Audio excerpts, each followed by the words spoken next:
Good morning, dear students. I am your SST teacher Ajay Pandey. Today I am going to teach you your chapter number 6 from the history. The name of the chapter is Architecture under the Delhi Sultanate and Mughals.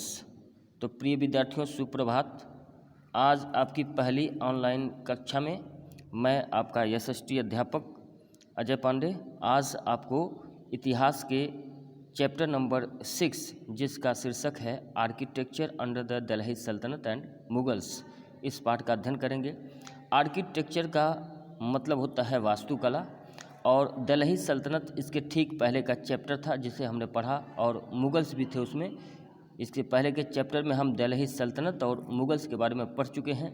तो उन दो शासन कालों के दौरान भारत में जो भी ऐतिहासिक या स्मारक या यादगार इमारतें बनी, भवन बने, उन्हीं के बारे में हमको इस चैप्टर में पढ़ना है।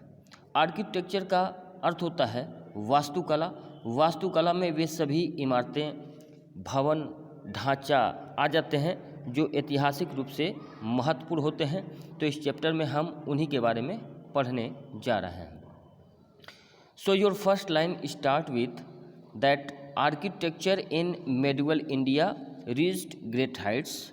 इसका मतलब हुआ कि मध्यकालीन भारत में आर्किटेक्चर का बहुत ही विशाल विकास हुआ, यानी कि आर्किटेक्चर का जितना अधिकतम विकास हो सकता था वह मध्यकालीन भारत में हुआ। A large number of monuments and structure both religious and secular were built during this period. यानी मध्यकालीन भारत में बहुत बड़ी संख्या में मॉन्यूमेंट्स का मतलब होता है स्मारक, यानी ऐसा भवन जिसे कई वर्षों तक याद किया जाए उसको बोलते हैं मॉन्यूमेंट्स। और स्ट्रक्चर का मतलब होता है ढांचा, यानी कि भवन। तो मेडिवल इंडिया में बड़ी संख्या में मॉन्यूमेंट्स भी बने और स्ट्रक्चर भी बने। और ये जो मॉन्यूमेंट और स्ट्रक्चर बने ये दोनों टाइप के थे। दोनों टाइप का मतलब रिलीजियस भी थे और सेकुलर भी थे। रिलीजियस का अर्थ होता है धार्मिक, जैसे कि टेम्पल यानी कि मंदिर, मॉस्क यानी कि मस्जिद, चर्च और गुरुद्वारा, ये सभी रिलीजियस में आते हैं।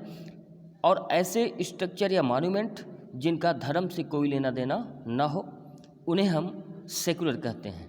तो मेडिवल इंडिया में both type of monuments and structure were built that were ये great achievement of the rulers of this period. Now we will know why the rulers built these architecture. अब हम इस बात को जानने का प्रयास करेंगे कि मध्यकालीन भारत के शासकों ने इन मॉन्यूमेंट्स और स्ट्रक्चर का निर्माण क्यों कराया। तो आपको बता दें कि some were built to show their wealth, power and position. कुछ तो इसलिए बनाए गए ताकि उस समय के शासक अपने संपत्ति, अपनी सत्ता और अपनी ताकत का एहसास करा सकें आने वाली पीढ़ियों को।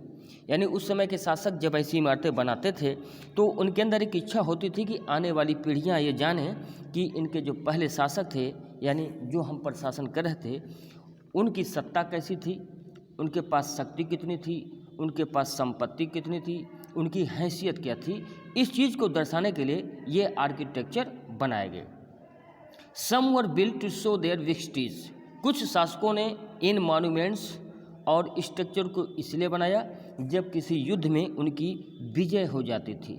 सो some built to show their victories while some to leave behind their legacy. कुछ इसलिए बनाए गए ताकि वे अपनी विरासत को पीछे छोड़ जाएं। अब इसमें कुछ शब्द आए हैं आपकी बुक में जिनके इंग्लिश वर्ड आपको टफ लग सकते हैं, मैं उनकी हिंदी आपको बता देते हैं। तो पहला शब्द है टॉम्ब्स। टॉम्ब्स माने होता है मकबरा। आप देखते होंगे मुस्लिम धर्म में जब कोई मर जाता है तो उसको दफनाया जाता है, और कोई ऊंची हैसियत का आदमी होता है तो अपने टॉम्ब को, यानी जहाँ दफनाया जाता है वहाँ पर मकबरा बना देता है, उसकी सजावट हो जाती है, उसकी डिज़ाइन एक अलग प्रकार से की जाती है, उसको कहते हैं टॉम्ब यानी कि मकबरा। तो ये इंग्लिश का वर्ड है, इसको आप नोट कर लेंगे। तो कुछ ने अपने मकबरे को सम्मान देने के लिए, टू ऑनर देयर टॉम्ब्स, इन्होंने इन आर्किटेक्चर का निर्माण कराया था। और कुछ monuments were build by king to celebrate their victories in the war. कुछ शासकों ने युद्ध में अपनी विजय को दर्शाने के लिए इन मॉन्यूमेंट्स का निर्माण कराया था। अब हम जानेंगे कि अर्ली पीरियड में किन किन चीज़ों का डेवलपमेंट हुआ। तो आर्किटेक्चर के अंतर्गत 3 प्रकार के वास्तुकलाएँ विकसित हुई। The first were temple architecture, second were architecture of सल्तनत period and third were Mughal architecture. तो आर्किटेक्चर के अंतर्गत हम 3 प्रकार की जो वास्तुकलाएँ हैं उनका अध्ययन करेंगे। पहला है मंदिर वास्तुकला, यानी जो पहला दिया है टेम्पल आर्किटेक्चर, दूसरा दिया है आर्किटेक्चर ऑफ द दिल्ली सल्तनत पीरियड, यानी 1206 से लेकर 1556 तक, जो कि दिल्ली सल्तनत का टाइम पीरियड है जो कि आप पहले चैप्टर में पढ़ चुके हैं। उस काल में कौन कौन से आर्किटेक्चर बने। और इसके बाद मुगल काल जब आता है 1526 से लेकर स्टार्ट होता है, यानी बाबर जब आता है भारत में, बाबर से लेकर औरंगजेब के समय के बीच कितने आर्किटेक्चर यानी कि बड़ी बड़ी इमारतें बनी, उनके बारे में हम पढ़ेंगे। तो इनमें सबसे पहले हम पढ़ेंगे टेम्पल आर्किटेक्चर के बारे में। टेम्पल आर्किटेक्चर के बारे में पढ़ने के बाद हम बढ़ेंगे अगले पॉइंट की ओर। So, in the early medieval period, a great increase in the number of temples was seen। यानी प्रारंभिक मध्यकालीन भारत में मंदिरों की निर्माण की जो संख्या थी उसमें अचानक वृद्धि हुई, यानी मंदिरों के निर्माण की संख्या बढ़ गई थी। The architecture of temple differed from the region to region. और एक क्षेत्र से दूसरे क्षेत्र में जाते ही मंदिरों की जो बनावट होती थी वह बदल जाती थी। तो इसीलिए लिखा है द आर्किटेक्चर ऑफ टेम्पल्स, यानी मंदिरों का जो वास्तुकला था, ढांचा था, डिफर्ड माने अंतर रखता था from region to region. Region का मतलब होता है क्षेत्र। तो एक क्षेत्र से दूसरे क्षेत्र में जाते ही इन मंदिरों की जो निर्माण की बनावट थी, शैली थी, ढंग था, वह बदल जाता था।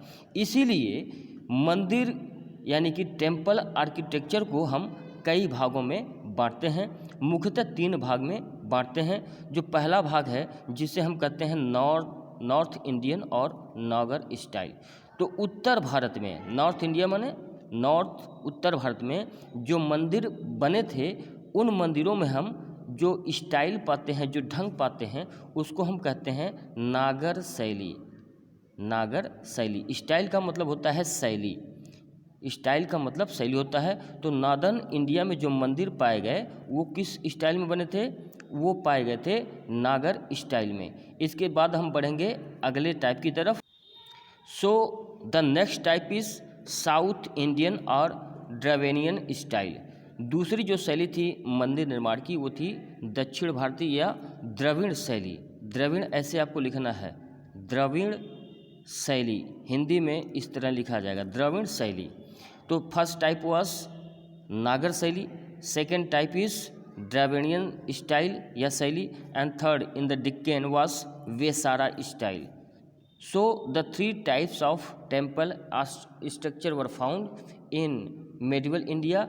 The first is North Indian or Nagar style, second is South Indian or Dravidian style, and the third is Deccan or Vesra style.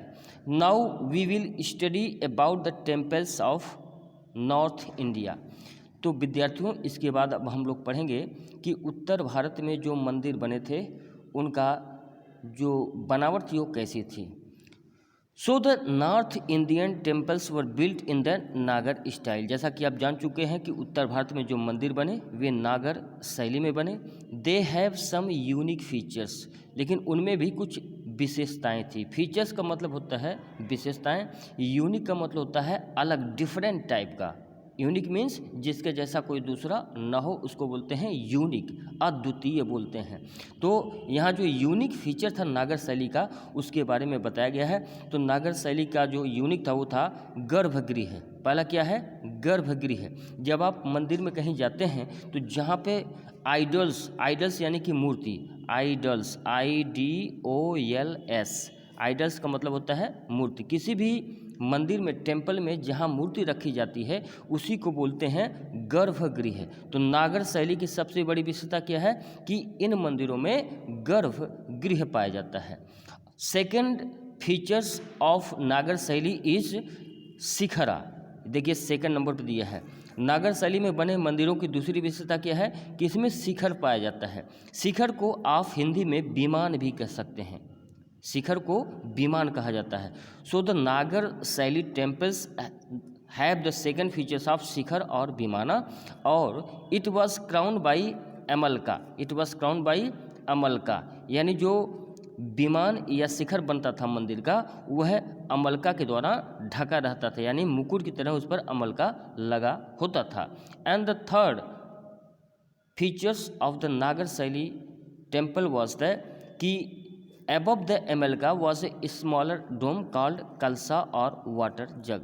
इसी अमलका के ऊपर कलसा यानी कि वाटर जग होता था। अभी एक फिगर के द्वारा मैं आपको उसको दिखाऊंगा अभी।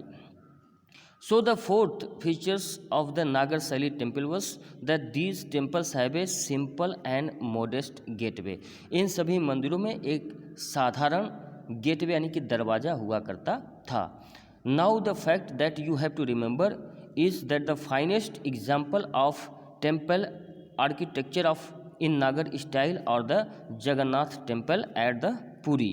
तो पुरी में जो जगन्नाथ टेम्पल है वह नागर स्टाइल यानी कि नागर शैली में बने आर्किटेक्चर का सबसे बेहतरीन उदाहरण है। So you have to write this line that the finest example of temple architecture in Nagara style और the Jagannath temple at Puri, the sun temple at Konark, the Lingaraja temple at Bhubaneswar and the Kandarya Mahadev temple at Khajuraho। So this paragraph is most important. You should write down in your notebook the finest example of temple architecture in Nagar style or the Jagannath temple at the Puri, the Sun temple at Konark, the Lingaraja temple at Bhubaneswar and the Kandarya Mahadev temple at Khajuraho। तो 4 मंदिरों का यहाँ पर जिक्र किया गया है, जैसे कि जगन्नाथ मंदिर जो कि पुरी में बना है, सन टेम्पल जो कि कोणार्क में बना है, लिंग राजा मंदिर जो कि भुवनेश्वर में बना है, और कंदरिया महादेव मंदिर जो कि खजुराहो में बना है। ये सभी चारों मंदिर जो हैं नागर शैली में बने मंदिरों के बेहतरीन एग्जाम्पल हैं। Now you can see the pics that has been printed in your book that this portion of temple is known as Shikhar. You can see the Shikhar. Now this is the amalga and this is the kalasa। The 3 parts of Nagar style Shaili temple is shikhara, amalka and kalsa that we have discussed just a few minutes ago। Now we will discuss about the South Indian temples। You can see it here, South Indian temples। The temples in South India were constructed in the Dravidian style। This line is important, you have to write down कि जो दक्षिण भारत में मंदिर बने वे किस style में बने थे, द्रविड़ियन स्टाइल में, यानी कि द्रविड़ शैली में बने थे। साउथ इंडिया में जितने भी मंदिर बने वे द्रविड़ शैली में बने थे। Now these temples of south India also have some unique features and these features include. अभी जो दक्षिण भारत के द्रविड़ियन शैली में बने मंदिर थे इनकी भी अपनी विशेषताएं थी, इन विशेषताओं को भी देख लेते हैं। तो इनकी भी विशेषताएं ठीक वैसी हैं जैसे कि नागर शैली में बने टेम्पल के थे, यानी these temples also have garbhagriha, these temples also have vimana और shikhara. But the third point is something different from the Nagara style that there was a hall और मंडप। यानी जो पहले हमने पढ़ा था कि उसमें मंडप नहीं होता था, नागर स्टाइल के टेम्पल में देख लीजिए यहाँ कहीं मंडप का जिक्र नहीं है, लेकिन द्रविड़ शैली में जो टेम्पल बनते थे उनमें क्या पाया जाता था, मंडप पाया जाता था। And temples had highly decorated gateways और गोपुरम्स। लेकिन द्रविड़ शैली में जो गेट होते थे मंदिरों के वे कैसे होते थे, डिकोरेटेड होते थे यानी सजावटी होते थे। जबकि इन Nagara style you have the simple gateway, नागर स्टाइल में जो टेम्पल बनते थे वे कैसे होते थे, वे सिंपल होते थे यानी सादे होते थे। Now we will read about the temples in Deccan India, temples of Deccan India. But before we read about Deccan temples, we have to understand some examples of the Dravidian style temples. So the Brihadareshwar temple at Tanjore and Kailasnath temple at Kanchipuram and Meenakshi temple at Madurai are the excellent example of Dravidian style. तो द्रविड़ शैली में जो मंदिर बने थे जिनको आपको अपनी नोटबुक में लिखना है उनको आप नोट कर लीजिएगा। तो द्रविड़ शैली में जो बने फेमस मंदिर हैं उनको देख लीजिए। पहला है बृहदेश्वर मंदिर, ये देखिए आपकी बुक में दिखा है और ये कहाँ पर है, तंजौर में है। दूसरा जो फाइनेस्ट एग्जाम्पल है द्रविड़ शैली में बने टेम्पल का वह है कैलाशनाथ टेम्पल। ये कहाँ पर बना है, ये बना है कांचीपुरम में। और जो थर्ड टेम्पल है द्रविड़ शैली में बना हुआ जिसकी बात हम करेंगे वह है मीनाक्षी टेम्पल और ये बना है मदुरई में। So if you are asked that give 3 example of the temples built in Dravidian Shaili, you can answer that these 3 temples are Brihadareshwar temple, Kailashnath temple and third is Meenakshi temple. You also have to write that where these temples are built. So you have to write the temple name and their places. Now we will learn about the Deccan temples, that is also known as Vesra style. So the temples built by Rashtrakoot and Hoysals in Deccan were known as Vesra style temple और Deccan temples. तो मित्रों 2 राजवंश थे जैसे कि हमने पढ़ा था दिल्ली सल्तनत और मुग़ल सल्तनत, यानी हर राजवंश का एक नाम होता है। तो दक्षिण भारत में भी 2 राजवंश आए थे। पहले थे राष्ट्रकूट, पहले कौन थे, पहले नहीं थे, एक महत्वपूर्ण वंश था जिनको कहा गया राष्ट्रकूट और दूसरा जो वंश था उसको कहा गया होयसल। ये 2 राजवंशों ने दक्षिण भारत में शासन किया था, राष्ट्रकूट और होयसल। इन 2 राजवंशों ने जो मंदिर बनवाए थे उन्हीं मंदिरों को हम डिक्कन टेम्पल्स या वेसरा स्टाइल में बने टेम्पल्स कह सकते हैं। So you have to write the fact that Deccan temples और Vesara style temple were built by Rashtrakuta and Hoysalas. तो आपको केवल इतना लिखना है कि जो वेसरा स्टाइल का टेम्पल था उसका निर्माण किन्होंने कराया, उसका निर्माण राष्ट्रकूट और होयसल ये 2 राजवंशों के शासकों ने कराया था। The Rashtrakuta built Kailashnath temple at Ellora. तो राष्ट्रकूटों ने कौन सा टेम्पल बनवाया, कैलाशनाथ टेम्पल बनाया और ये कहाँ पर है, एलोरा में है। This line is important and you have to write it down. अब इस मंदिर के बारे में कुछ बताया गया उसको भी देख लेते हैं। द 4 स्टोरी अर्थात ये 4 मंजिला रॉक कट टेम्पल, पत्थर को काट काट कर बनाया गया है। लेकिन पत्थर, इसमें कई पत्थर नहीं लगे हैं, इसमें सिर्फ पत्थर का एक बहुत बड़ा टुकड़ा था। उसी एक बहुत बड़े टुकड़े को काट करके एक विशाल मंदिर को बनाया गया और इसी मंदिर का नाम रखा गया कैलाशनाथ टेम्पल, जो कि कहाँ पर है, एलोरा में है। तो ये भी एक इंटरेस्टिंग फैक्ट है कि एक मंदिर सिर्फ पहाड़ के एक टुकड़े को काट काट कर बनाया गया। वो टेम्पल कौन सा है, वो टेम्पल है कैलाशनाथ टेम्पल। और किसने बनवाया, राष्ट्रकूटों ने बनवाया। ये टेम्पल कहाँ पर है, एलोरा में है। Now it has the magnificence sculpture of animals and Hindu deities. अब इस मंदिर में यानी कैलाशनाथ टेम्पल में मंदिर में दीवारों पर क्या क्या छपे हैं, तो उस पर कुछ जानवरों की कलाकृतियाँ और कुछ हिंदू देवी देवताओं के भी चित्र बने हुए हैं। यानी जो कैलाशनाथ टेम्पल है, इस मंदिर की दीवारों पर कुछ जानवरों के चिन्ह बने हुए हैं और कुछ हिंदू देवी देवताओं के भी चिन्ह बने हुए हैं।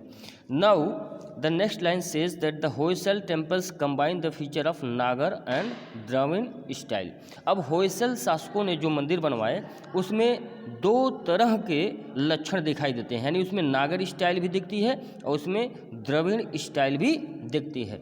So you have to write this line that the Hoysala temples combine the features of Nagara and Dravidian style. They have shikhara. इनके मंदिर में भी क्या होते थे? शिखर होते थे। अभी मैंने आपको दिखाया था शिखर, एक बार मैं फिर से आपको दिखा देता हूँ शिखर क्या होता है टेम्पल का।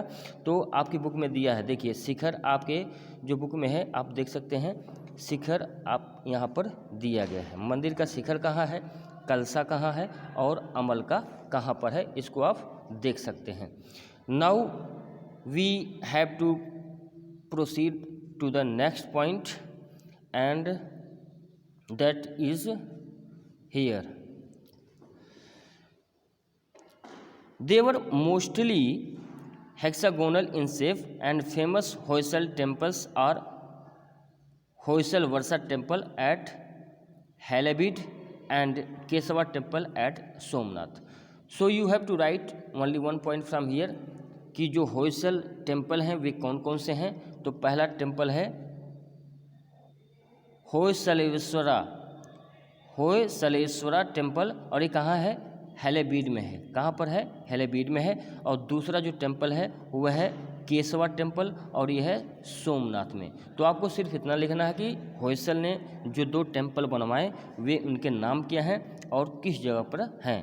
तो ये मंदिर का नाम हुआ जिसको आप कह सकते हैं होयसलवेश्वरा टेम्पल और ये कहाँ पर है? हैलेबीड में। दूसरा टेम्पल है आपका केशवा टेम्पल और ये कहाँ पर है? सोमनाथ पर है। तो डियर स्टूडेंट्स, आज की कक्षा में केवल इतना ही पढ़ाएंगे।